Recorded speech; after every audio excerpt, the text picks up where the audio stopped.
everybody, Sam Kimmel here at Kimmel Fabrication Studio, and I wanted to show you a project that we've been working on for a little while.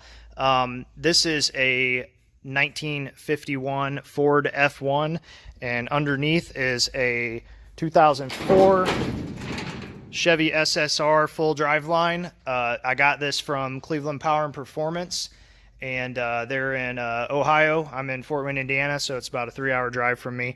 But I just want to show you how nice this chassis is. I'm very happy with everything I've got from them so far, and this is my second chassis. The other one was a Corvette, but we're going to do a full swap. It'll have all the goodies, air conditioning, you know, all the power accessories, only it'll look like a stock 51 Ford F1, and there it is. Check them out, Cleveland Power and Performance.